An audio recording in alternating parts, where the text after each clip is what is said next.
With tickets not selling, Willie had to turn things around or face being shut down.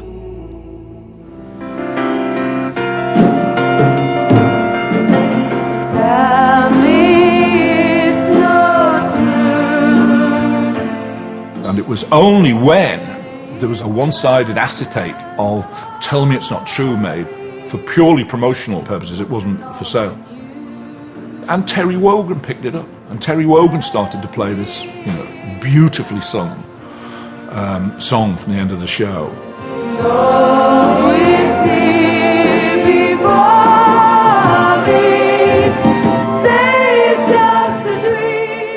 And within 3 to 4 weeks of Terry Wogan playing the track, we were rammed. But by that time, the die had been cast and we'd been given our notice for 6 months hence. At a time of increasing economic disparity, A Tale of Northern Poverty was not what audiences were easily drawn to. Blood Brothers closed after just a 6-month run.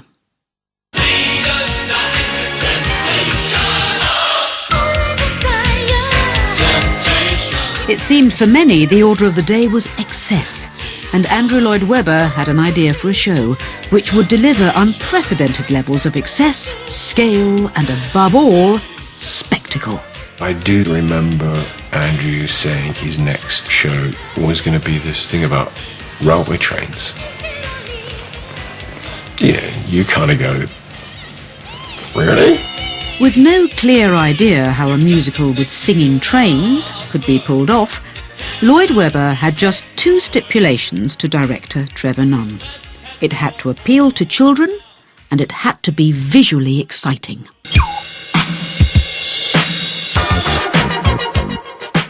I was in New York, and I was staying in a hotel with John Napier. And on a Sunday morning, we took a little walk into Central Park and saw quite soon a huge crowd of people. And for the first time in my life, I saw people dancing on roller skates, skating backwards, skating on one leg, carrying their own music systems, spinning endlessly around. Sensational things happening on roller skates. And I just said, John, I think we've just found it. I think we've found this musical about railway trains. If Cats had pushed its cast to a new standard of performance, Starlight would demand even more. I knew that casting Starlight was an almost impossible task.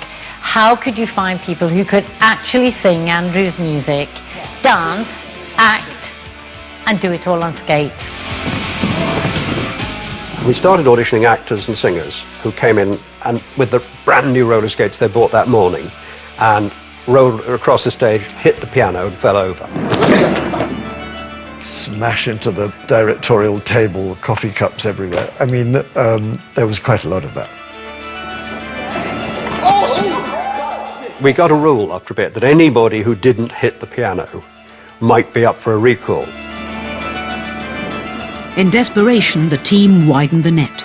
Now it wasn't just West End performers they would audition, it was anybody. One guy came in, he was a kitchen fitter from Crawley, and he said, "Are you ready?" And we said, "Yes." He said, "Right." And he went across the stage, jumped over the piano, landed the other side, and turned around and said, "Would you like me to sing?" And at that moment we thought, hey, maybe we can do this show.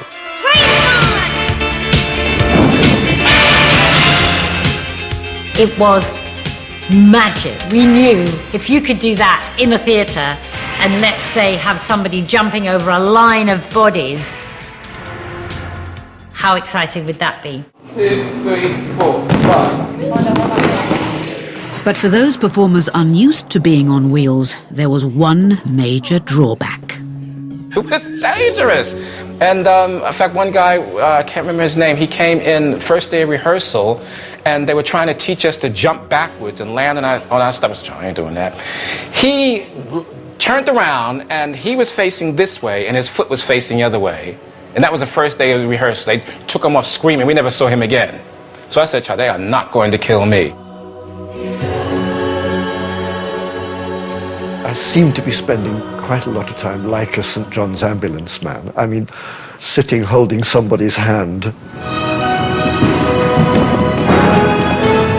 Set designer John Napier was also faced with a major challenge in bringing Lloyd Webber's musical spectacular to life.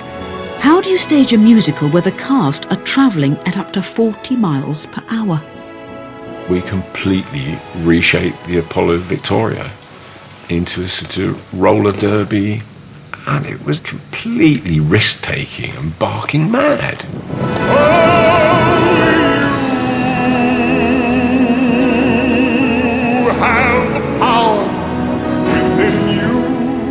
The design, which was John Napier, was an astonishing piece of engineering.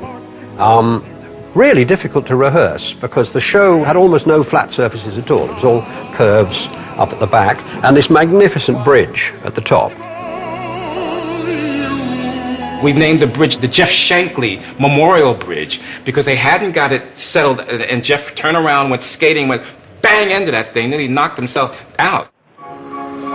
Starlight Express is the most eagerly awaited production since Cats, and a lot of theatrical reputations are riding on its success.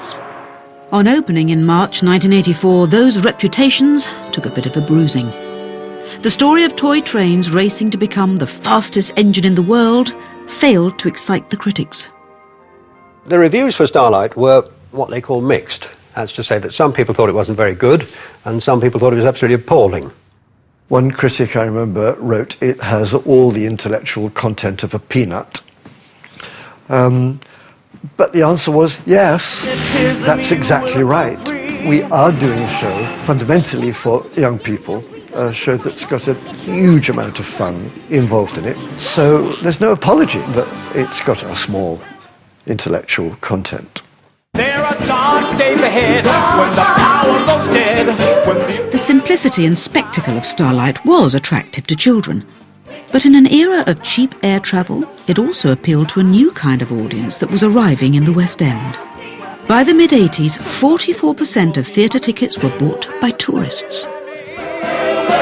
If you're doing a show for the West End, it behoves you to do a show with terrific music so that you don't have to understand the words very well. And I mean, that's a serious point, that actually an awful lot of the audience, after the first year, are going to not have English as a first language. So they have to be moved by the romanticism and excitement of the score and by the lighting and all of the production values. And actually, for somebody who writes the words, particularly if you try and write jokes, it can be very frustrating popping in to see one of your shows and see the jokes whoosh over the head of the entirely Japanese stalls. Starlight Express, here's your distress. The visual excitement of Starlight helped accelerate the success of the British musical. The changing West End audience could still be drawn to less extravagant shows if the music was upbeat enough. But with Andrew Lloyd Webber seemingly the only British composer around with killer tunes, to find a hit, rival producers started looking to the past. Any evening, any day, you'll find us all doing the Lambeth Walk. Noel Gay's Me and My Girl was a successful musical from 1937. 50 years later, it became a hit again, after an update by an aspiring young comedian. It just somehow became a show that was very hard to dislike and very easy to like. It was warm and it was funny and it was delightful. It had toes tapping and it had the killer tune of the Lambeth Walk. Every little Lambeth girl with a little Lambeth pal, you'll find them all doing the Lambeth Walk. And so really, fresh out of university, couldn't have been luckier. These checks started hitting the doormat that made my eyes wobble, and I was never quite the same person again. Once you get down Lambeth Way, every evening, every day, you'll find us all doing the Lambeth Walk. Right! In 1937, Me and My Girl never transferred to Broadway because it was thought too British. In the era of Mackintosh and Lloyd Webber, Britishness was no longer a problem for the powerful American producer Jimmy Nederlander. The famous Mr. Nederlander, who owns much of Broadway, said, you know, the thing about a show is it's got to have a heart. You know, it's got to have a heart. I've seen your show 10 times now. It's got fucking heart. And so because it had fucking height, it seemed suitable for the Broadway. Me, I'm for the top of the tree. Just you look on. But Nederlander and his co-producer Terry Allen Kramer still had one major reservation about their transatlantic cousins. She had it in her head that the British couldn't choreograph, and that only American choreographers really knew how to put out a show. And there is this very odd fact that if you get a line of chorus girls and they kick simultaneously, an American audience will just wet themselves. We didn't have one of those because we thought it was a bit cheesy, to be honest. So, where's your line kick? I was told that the American producers wanted to use an American choreographer. It wasn't all that clear why. I think they were trying to spare my feelings. But obviously the two American producers didn't think it was good enough. Jimmy Nederlander gave me his wisdom. He said, you see, men do not want to go to shows. They do not want, their wives want to go to shows. So we got to give something the men like. They got to see some ass. I said, of course, what was I thinking? But there was one other producer on the show, Noel Gay's son, Richard Armitage, and he refused to allow Gillian to be replaced with an American choreographer. You know, we had a very British show, and he knew that. He recognised that. And if you suddenly bring in an American choreographer who does razzmatazz and, you know, does he understand what this is all about? Their resolve paid off. Cats had put British choreography on the Broadway map, but it was Me and My Girl that became the first British musical ever to win the Tony Award for choreography. Can you imagine how I feel being an English actor holding this on Broadway? It is quite an extraordinary feeling.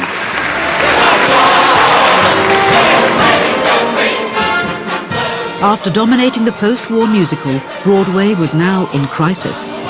With only one homegrown hit in the last 5 years, the Americans were becoming increasingly dependent on hit musicals coming from Britain.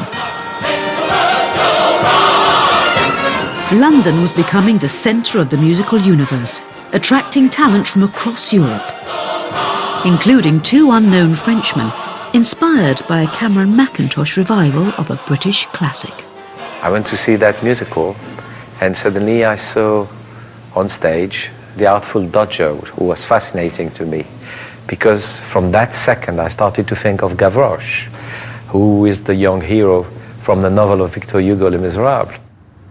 And he came back to Paris. He said, why don't we write a kind of operatic musical with Les Misérables? And after 5 minutes I said, yes, let's try to do it. In 1970, Andrew Lloyd Webber and Tim Rice had kick-started their career with a concept album. BOUBLIL and Schoenberg adopted the same strategy.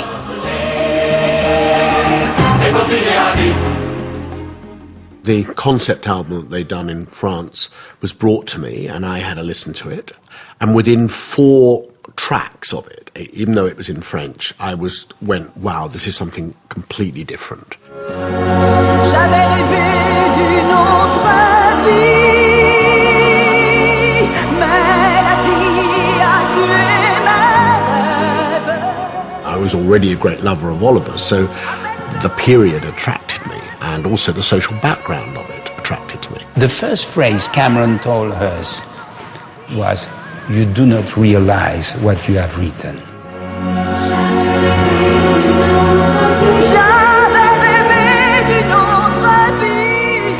Mackintosh wanted to adapt the album for the stage, but only on one condition. They say it must be you. You have to rewrite it. I don't want anybody else. And that was very bold from his point of view, because we knew nothing about the tradition of the musical theatre. And still I dream he'll come to me. With inexperienced songwriters, Mackintosh needed the very best director. Trevor Nunn had not only directed Cats and Starlight Express, he'd also just completed a major stage adaptation of Nicholas Nickleby for the RSC. I said, if I am to work on a show which is an adaptation of a hugely famous 19th century novel, I have to use the same team because I'm going to be using the same techniques. And therefore, the show would have to begin life at the RSC. Where Cats and Starlight had brought dance and spectacle to the musical, Les Misérables would, for the first time, bring the RSC's expertise in high drama, from the stage direction through to the set design.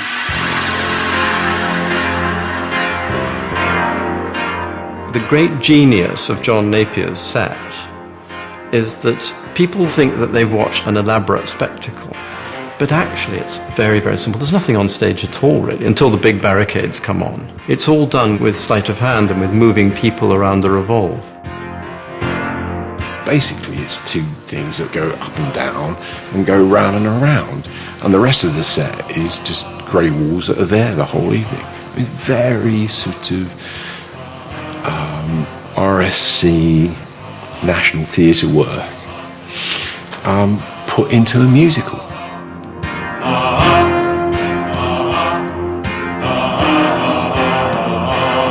Working at the RSC also allowed access to all of its world-renowned acting talent. Of course, all the actors in the RSC wanted to play the leading characters, but your average Shakespearean actor isn't much of a singer. It's just like opera. You can forgive somebody for not being a brilliant actor. If they don't hit the top note at the right moment, you don't forgive them. So we had to go outside the company and cast people who could really sing it. I'm doing everything all wrong. Oh God, for shame, I do not even know your name. Dear mademoiselle, I am lost. When we turned up to do the show, half of it wasn't written, and the bits that had been written were far too long. So we had this beast that probably only Trevor and John could have tamed. The first preview at the Barbican was 3 hours and 50 minutes long. It was way too long. Very words that they had sung. Fortunately, the publicly funded RSC allowed a longer rehearsal time than a normal West End show. Every minute would be needed in cutting down a 1,200-page novel into an evening-sized musical. God bless him, no longer with us, Ian Calvin. His part kept getting cut and cut and cut until the only thing he had left to say was, Monsieur le Maire, I have no words. He was the funniest guy. Because a show like this had never been done before, so no one had been in a show like it to be able to compare. And we were up the barricade, banging away with our guns, and he looked to me and he went, I don't know, dear, I'm more of a Hello Dolly person, really. Oh! Oh!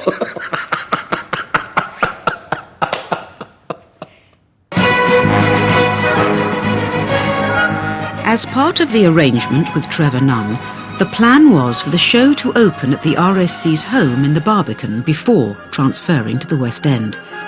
But only if the Barbican run was well received. The performance ended over an hour ago. The music is very simple and full of instantly likeable tunes. The audience loved it. It was tremendous. Did you? Yes. You enjoyed it? Very much indeed. Just wonderful thing. One of the best we've ever seen. The audience may have loved it. Unfortunately, not everybody felt the same way.